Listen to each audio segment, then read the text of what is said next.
প্রিয় শিক্ষার্থী, আসসালামু আলাইকুম ওয়া রাহমাতুল্লাহি ওয়া বারাকাতুহু। আশা করি আল্লাহ সুবহানাহু ওয়া তাআলার অশেষ রহমতে আপনারা সবাই ভালো আছেন। আমি আপনাদের সাথে ফিন্যান্স, ব্যাংকিং ও বীমা বিষয়ের তৃতীয় অধ্যায় অর্থের সময় মূল্য নিয়ে আলোচনা করব ইনশাআল্লাহ। আজ আমরা আপনাদের দেখানোর চেষ্টা করব অর্থের কিভাবে সময় মূল্য আছে এবং মানুষ কেন অর্থ পাওয়ার ক্ষেত্রে সময়কে অগ্রাধিকার দেয়। চলেন শুরু করা যাক। অর্থ বিনিময়ের মাধ্যম হিসেবে কাজ করে এবং এর সময় মূল্য আছে, অর্থাৎ সময় পরিবর্তনের সাথে সাথে অর্থের মূল্য বাড়ে বা কমে। বিষয়টি বোঝার জন্য আমরা একটি উদাহরণ দেখি। মনে করুন আপনার কাছে 1 লক্ষ টাকা আছে। সামিট ব্যাংক আপনাকে ওই 1 লক্ষ টাকা 1 বছরের জন্য জমা রাখার প্রস্তাব করলো। 1 বছর পর 1 লক্ষ টাকাই ফেরত দিতে চাইলো। আপনার যদি বুদ্ধি থাকে তাহলে আপনি সামিট ব্যাংকের প্রস্তাবে রাজি হবেন না, কারণ এতে আপনার কোনো লাভ নেই, বরং ক্ষতি আছে। কিভাবে ক্ষতি আছে এটা আমরা পরে আলোচনা করব ইনশাল্লাহ। এবার মনে করুন ওই 1 লক্ষ টাকা আশা ব্যাংক তাদের কাছে 1 বছরের জন্য জমা রাখার প্রস্তাব করলো এবং বিনিময়ে 1,10,000 টাকা দিতে চাইলো। তাহলে আপনি 1 লক্ষ টাকা আশা ব্যাংকে 1 বছরের জন্য জমা রাখার প্রতিদান স্বরূপ 10,000 টাকা অতিরিক্ত পাচ্ছেন। তাহলে বলা যায় 1 লক্ষ টাকার 1 বছরের মূল্য বা প্রতিদান হচ্ছে ওই অতিরিক্ত 10,000 টাকা। এখন যদি আপনি 1 লক্ষ টাকা 2 বছরের জন্য জমা দেন তাহলে আপনি 20,000 টাকা অতিরিক্ত পাবেন। তাহলে ওই 20,000 টাকা হচ্ছে 1 লক্ষ টাকার 2 বছরের মূল্য বা প্রতিদান। আপনি যদি আশা ব্যাংকে টাকাটা জমা না রেখে 10 ভরি গোল্ড 1 বছরের জন্য জমা রাখেন, তাহলে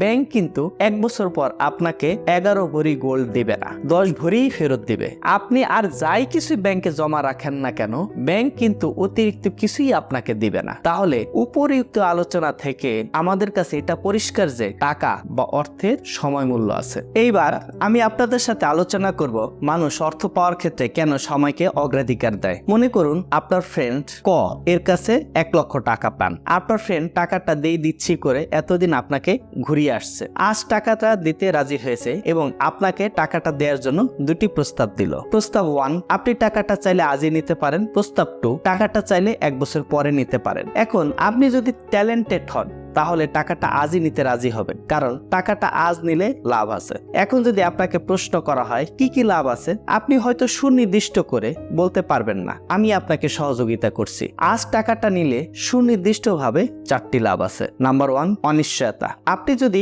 কয়ের কাছ থেকে আজ টাকাটা না নেন তাহলে 3টি অনিশ্চয়তার মুখোমুখি হবেন। প্রথমত, 1 বছর পরে ক বেঁচে নাও থাকতে পারে। দ্বিতীয়ত, 1 বছর পর ক আপনাকে টাকাটা নাও দিতে পারে, কারণ তার মতামতের পরিবর্তন হতে পারে। সর্বশেষে আপনি নিজে বেঁচে নাও থাকতে পারেন। এ সকল অনিশ্চয়তার জন্য আপনি আজ টাকাটা গ্রহণ করবেন। দ্বিতীয় লাভ, মুদ্রাস্ফীতি। দ্রব্যের বা সেবার দাম বেড়ে যাওয়া এবং অর্থের ক্রয় ক্ষমতা কমে যাওয়াই হচ্ছে মুদ্রাস্ফীতি। বিষয়টি একটি উদাহরণের মাধ্যমে দেখা যায়। আপনারা একটি উদাহরণ দেখতে পাচ্ছেন যেখানে 2016 সালে চালের দাম 100 টাকা এবং 2017 সালে চালের দাম 110 টাকা দেখানো আছে 1 কেজি চালের দাম। এখানে 2016 সাল থেকে 2017 সালে চালের দাম 10 টাকা বেড়েছে, অর্থাৎ চাল 2 কেজি সমানই আছে, কিন্তু 2016 সালের তুলনায় 2017 সালে 10 টাকা বেশি দিতে হচ্ছে। এটাই মুদ্রাস্ফীতি। এখানে চালের দাম 10% বেড়েছে, তাহলে মুদ্রাস্ফীতি হচ্ছে 10%। এই মুদ্রাস্ফীতির কথা বিবেচনা করে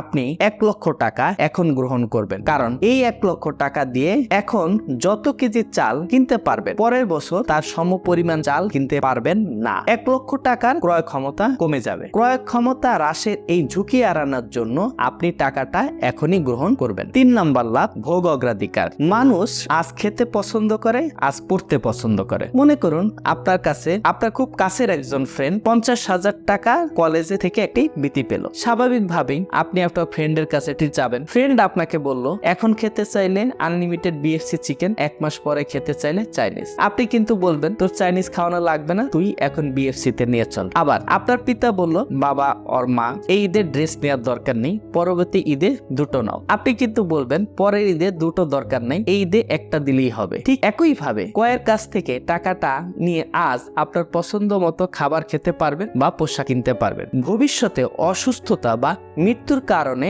আপনার ভোগ সম্ভব নাও হতে পারে। চতুর্থ লাভ হচ্ছে সুযোগ ব্যয় বা বিনিয়োগ সুযোগ। আপনি যদি এখনই 1 লক্ষ টাকা গ্রহণ করেন তাহলে আপনি আশা ব্যাংকে টাকাটা জমা দিতে পারবেন, যেটা আমরা একটু আগেই আলোচনা করেছি। 1 বছর পরে আশা ব্যাংক থেকে 10% সুদ সহ মোট 1,10,000 টাকা পাবেন। কিন্তু যদি প্রস্তাব টু পছন্দ করেন বা গ্রহণ করেন, তাহলে এই 10,000 টাকা আয়ের সুযোগ হারাবেন বা আপনার ক্ষতি হবে। অন্য কথায় আপনি একটি বিনিয়োগ সুযোগ হারাবেন। আর আপনি যে 10% আয় করতে পারছেন না, এই 10%কে আমরা বলতে পারি আপনার সুযোগ ব্যয়। সুযোগ ব্যয় নিয়ে ভবিষ্যতে ইনশাল্লাহ আরো বিস্তারিত আলোচনা হবে। প্রিয় শিক্ষার্থী, এতক্ষণ আমরা যে আলোচনা করেছি এর মাধ্যমে দুটি বিষয় পরিষ্কার করার চেষ্টা করেছি। প্রথমত, অর্থের সময় মূল্য আছে। দ্বিতীয়ত, মানুষ অর্থ পাওয়ার ক্ষেত্রে বর্তমান সময়কে অগ্রাধিকার দেয়। অর্থের সময় মূল্যের অঙ্ক পারার ক্ষেত্রে আজকের ভিডিওটি জরুরি না। ইনশাআল্লাহ দ্বিতীয় ভিডিওতে আমরা আমাদের